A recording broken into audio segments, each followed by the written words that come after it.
Romantic comedies. I'm not gonna lie. Some of them are guilty pleasures. Like Definitely Maybe with my young boy, Ryan Reynolds. And typically these romantic comedies are they just try to make you laugh and then feel good at the end. And they follow the same plot line. It's annoying because they're just roided out romance arcs in any movie. And it sucks. I mean, you have your movies like The Notebook, for example, and it's just love. But then you have, movies like 50 First Dates, where it's Adam Sandler, and for some reason he's supposed to win your heart over because whoever, I don't know why the fuck Drew Barrymore is like, man, I see so much in that. Billy Madison turns me on. Romance movies tend to follow the same plot line.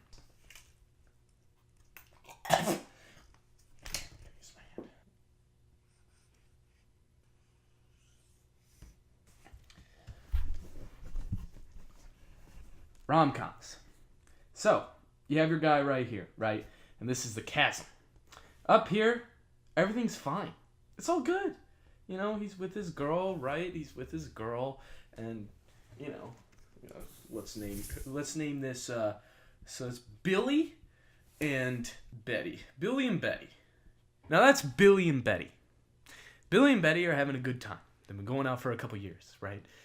And maybe they're talking about marriage or having a kid. Maybe they're already married. And, they hang out with their friends. Maybe it's them at a bar and they're talking, doing a How I Met Your Mother kind of shit. And then something bad happens. Fuck. Where did I can't find my eraser.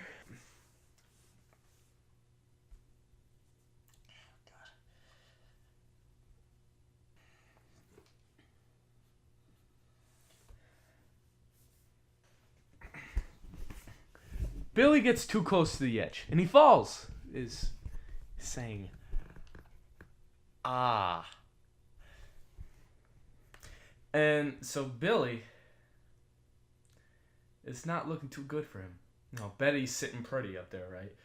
Now, this could be vice versa. Maybe Betty falls and Billy's on top, but for the sake of example, we're going to use Billy as the filthy piece of shit Billy is. Now, you might think, oh God, this is the end. They're going to break up. They're split up.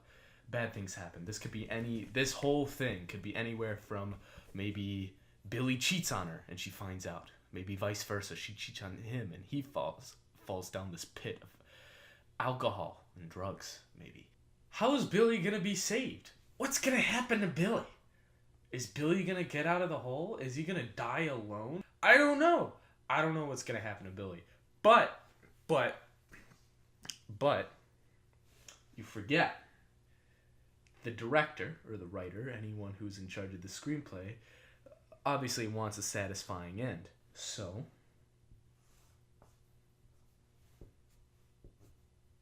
they put a nice trampoline in the bottom right here. So Billy's fine.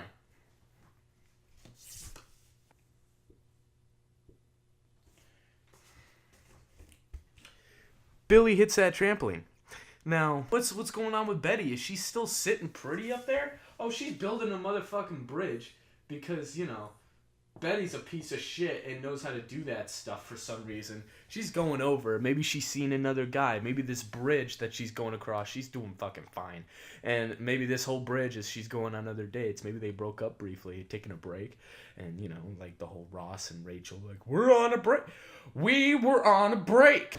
We were on a break! Everyone in the film thinks that Betty's fantastic and Billy's a piece of shit. He's losing friends. Maybe he has that one guy friend that's in the bar, right? And he's telling him, hey, let's go to a strip club. I heard they got a good buffet, if you know what I'm saying. And it's like, no, Don, nobody knows what you're saying.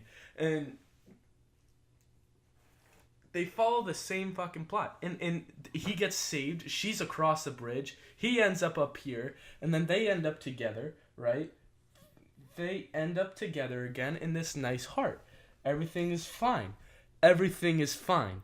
And then the movie ends. And that's the end of the film. Maybe it ends with them having kids, or them and back in the bar where they started having a good laugh. And you know that your protagonists are just having a good time. And that's it. That's the end of the film. Now why the fuck is that keep being recycled? Well, let's look at some examples, right? Now, shit, I have the script here. Now, one of these movies is Crazy Stupid Love. It's a romantic comedy with Steve Carell. The movie starts off just bad. And this is what I call reverse chasm. You start at the bottom of the pit. So he starts with a divorce in the movie, and then Ryan Gosling, the hunk of a man, macho, ooh, I got it. Let's do some dirty dancing, baby. Steve Carell is having a lot of trouble, and, he needs to figure out how to get with the ladies, because if you look at him, I don't know if I'd want him approaching me in a bar, because, dear God, I would pepper spray the fuck out of him. That just screams Dateline. I don't know. I'm sorry, Steve. I love you, but, I can't know. And Ryan Gosling's teaching him how to be a sexy man, right? And, he throws his shoes off of a balcony, and he takes him to the mall, takes him to Banana and shit like that. Then the movie makes it seem like everything is going to be okay, right? He's making a putt-putt course, and that's the climax, because you think, oh, Steve's going to get back together with his divorced wife, like his ex-wife, and it's going to be beautiful, and the kids are going to be there, blah, blah, blah. And then shit goes wrong, and you think to yourself, oh my God, they can't recover from this, right? So he starts on the trampoline, slowly climbs up, and then misses the top, and then just hits another trampoline and goes to the top. So really it works out for him in the end, and Ryan Gosling gets Emma Stone, because of course it's like your Photoshop. Fuck! Seriously? It's like your Photoshop. Another movie that is just like a bunch of these plot lines rolled into one, just done a little differently, is called Love Actually. Now, it has my boy Alan Rickman. It has, Keira Knightley. For some reason, Rick Grimes is in there, and he likes Keira Knightley. And it wasn't bad. It wasn't bad. This is just a bunch of cliches with a great cast to attract the audience. And that's basically what they use. Because the cover of the film is all of the cast members' faces. So you can recognize someone and be like, oh shit, I know Rick Grimes. I'll watch that movie. Granted, this came out before Walking Dead, but still.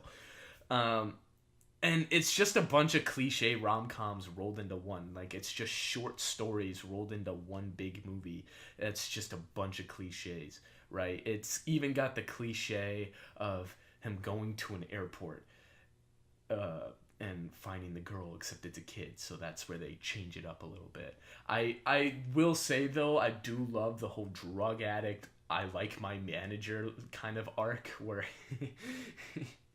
he goes on television and just, tells the boy band, you have a little prick. He writes that on the front. A lot of kids watching, Billy.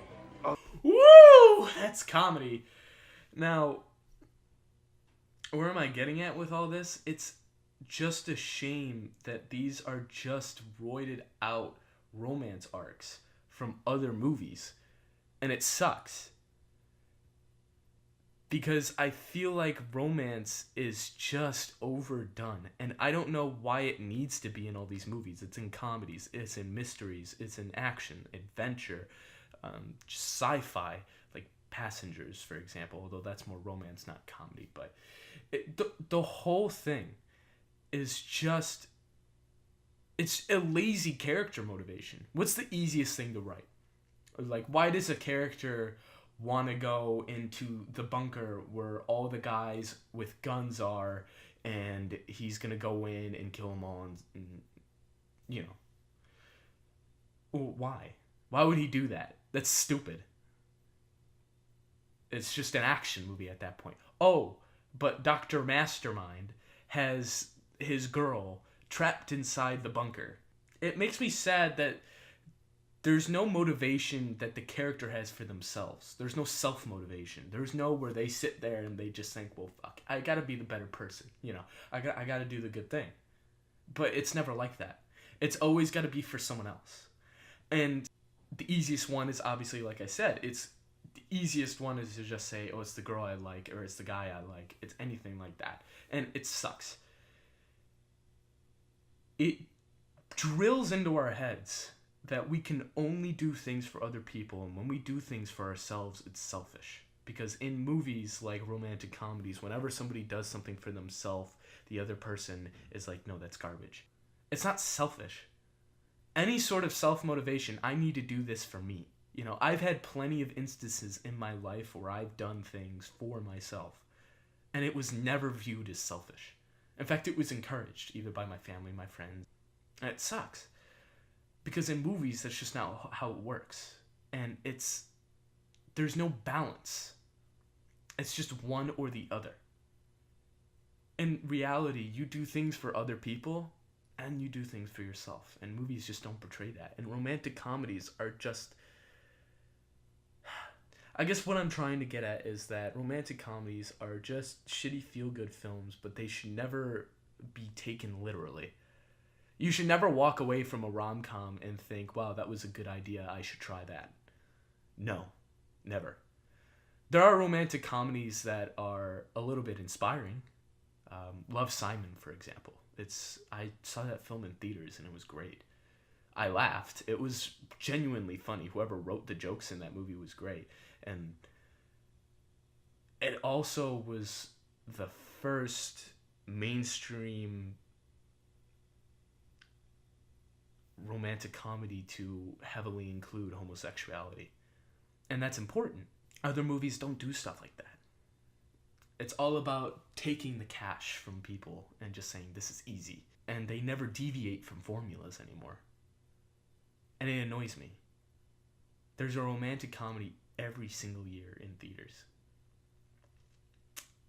And none of them stray from that formula that I just drew.